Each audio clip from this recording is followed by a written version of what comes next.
Medina শরীফে একজন বৃদ্ধ অন্ধ মহিলা ছিলেন, যার তেমন দেখার মতো মানুষ ছিল। ওনার ঘরের কাজ একজন গিয়ে সমস্ত কাজ করে দিতেন। সকাল সকাল গিয়ে ওই বৃদ্ধ মহিলার ঘরের সমস্ত প্রকার কাজ, ধোয়া ফালা, খাবার রান্না যা আছে একজন করে দিতেন। ওই বৃদ্ধ মহিলা ওনাকে জিজ্ঞেস করে, বাবা আপনি যে আমার কাজগুলা করে দিচ্ছেন, আপনার নামটাও তো আমার একটু জানার অধিকার। নাম জিজ্ঞেস করলে তিনি আর বলে শুধু খেদমত করেই যাচ্ছে। তো বৃদ্ধ মহিলা বলে, নিজের রক্তের মানুষে খেয়াল রাখে না, তুমি পর হয়ে আজকে আমার এত উপকার করছো, তাও ডেলি ডেলি এসে কাজ করে দিচ্ছ। অনেক দিন যাওয়ার পর ওনার সন্ধান পেয়ে রসুলের সাহাবা হযরত ওমর ফারুক রাদিয়াল্লাহু তাআলা ওনার কাছে গেলেন। গিয়ে বললেন, মা আপনার অবস্থার কথা আমি শুনেছি, আমি চাচ্ছি আপনার ঘরের কাজগুলা আমি ওমর ফারুক করে দিতে। ওই বৃদ্ধা মহিলা বললেন, বাবা আপনার কষ্ট করে করা লাগবে না, কে একজন সকাল সকাল আসে টাইমে টাইমে, এসে আমার সব কাজ সারাদিনের যা আছে সব করে দিয়ে চলে যায়। বলে যে কে আসে? বলে যে আমি তো ওনার নামও জানি না, চিনি না, আর অন্ধ মানুষ দেখিও নাই কখনো। ওমর ফারুক রাদিয়াল্লাহু তাআলা আনহুর মনে মনে চিন্তা হলো, আপনারা জানেন সাহাবায়ে কেরাম, আউলিয়ায়ে কেরাম, আল্লাহর প্রিয় বান্দারা সবসময় নেক কাজের প্রতিযোগিতা করেন, কার চাইতে কে কত বেশি ভালো কাজ করতে পারে। তো ফারুকে আজম রাদিয়াল্লাহু তাআলা এই কথাটা শোনার পর বৃদ্ধা মা থেকে উনি গোপনে গোপনে খেয়াল রাখতে শুরু করলেন যে এই ঘরে কাজ করার জন্য আসে কে, একটু দেখি।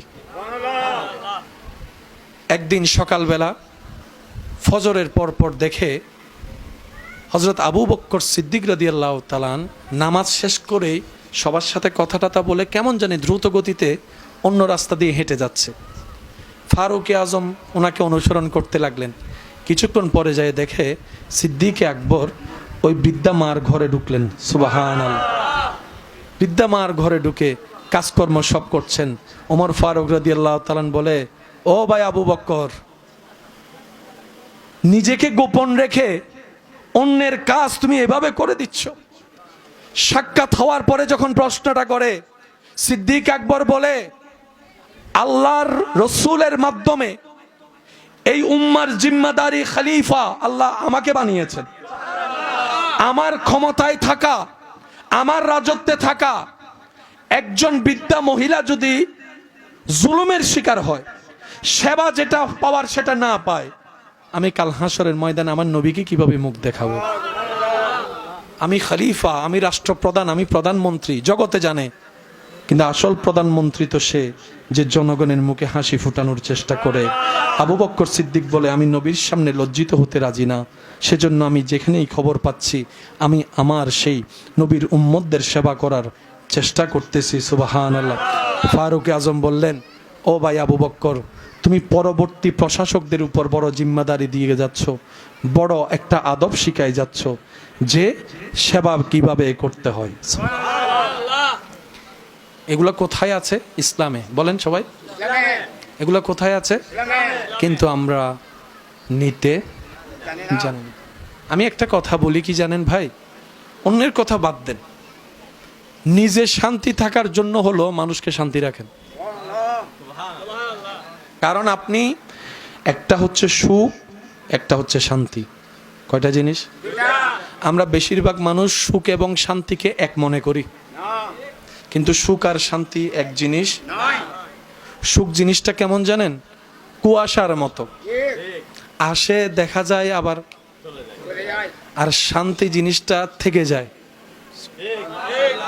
আরো জোরে বলেন। অনেক মানুষ দেখবেন শখ করে ঘরে রান্না না করে, ঘরে না খেয়ে চল আজকে একটু বাহিরে খায়। 3-4 জন মিলে, ফ্যামিলির সবাই মিলে বাহিরে যে রেস্টুরেন্টে খাইলো, এই যে সবাই মিলে খাচ্ছে, এটা হচ্ছে সুখ। বলেন না সবাই? নিজে যেটা খায় সেটা কি?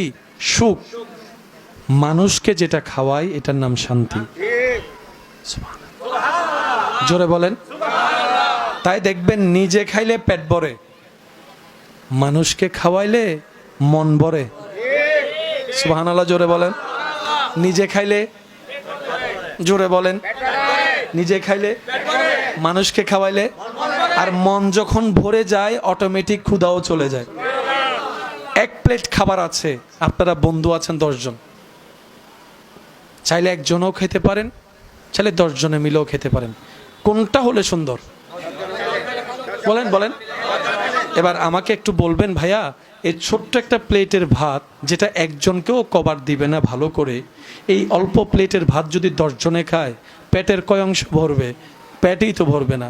কিন্তু খেয়াল করে দেখবেন 10 জনে যখন অল্প অল্প হাত দিয়ে খাওয়া শুরু করে, এই সিচুয়েশন, পরিবেশটা দেখতে এত সুন্দর লাগে যে সবার মনটাই ভরে যায়, অটোমেটিক ক্ষুধাও চলে যায়। সুবহান। অন্য সময় 1.5 প্লেট খেলে পেটে যেভাবে লোড হয়, ওই দিন যেন অল্প 1-2 লোকমা খাওয়ার পরে পেটের মধ্যে সেই ক্ষুধাটাই চলে গিয়েছে, পেট ভরেছে। সুখ বন্টনে আসে, শান্তি বন্টনে আসে।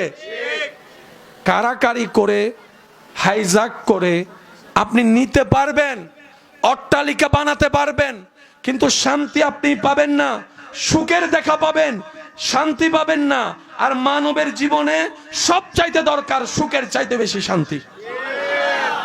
সুখ লেগে চলে যায়, কথা বলেন না, সুখ লেগে বাহিরে প্রচুর গরম, রুমে এসি চলছে কারো রুমে, প্রথমে ঢুকলে কেমন লাগে বলেন না রে ভাই? প্রচুর গরম, আপনি ঘামাইছেন, কিন্তু একটা রুমের মধ্যে, এসি রুমের মধ্যে ঢুকলেই আপনি অনুভবটা একটু করে দেখবেন, প্রথমে একটা কেমন জানি শান্তি। এবার দেখবেন এই শান্তিটা, এই সুখটা আপনার কতক্ষণ লাগে আপনি নিজেকে দেখবেন। 1 মিনিট 1.5 মিনিট পরে দেখবেন ওই ফিলটা থাকে না, ইউজ টু হয়ে যায়। তখন আর আপনার ওই ঢুকার মধ্যে যে সুখটা পেয়েছেন সেটা আর, বলেন না, সেটা আর। সুখ দরকার না শান্তি দরকার? কবরে কি দরকার? বলেন বলেন। হাসরে কি দরকার? পরকালে কি দরকার? ঘরে কি দরকার? সংসারে কি দরকার? সম্পর্কে কি দরকার?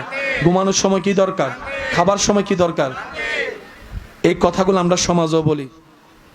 শান্তি দেখ কেনা দুয়া বা তো হাইতো নদীবি না সিরেঙ্গ কল না হয় বাংলা। আয় অফিস করে আসছি তো কেন বসো না উন্নম, তো শান্তি কি দুয়া বা তো হাইতো নদীবি না? তোরা জ্বালায় কি শান্তি দেখ কেনা ঘুম মজাই না ভাইজুম না? কি সুখে নাকি শান্তি? বলেন না, সবাই বলেন, আরো জোরে বলেন। সবার চাওয়া শান্তি। শান্তি স্থায়ী হয়, শান্তি অন্তরকে আলোকিত করে, ব্রেনকে শান্ত করে। সুবহানাল্লাহ। শান্তি মনকে আনন্দিত করে। আর সে শান্তি সম্পর্কে রব্বুল আলামিন বলছেন, হুয়াল্লাযী আনজালাস সাকিনাতা ফি কুলুবিল মুমিনিন।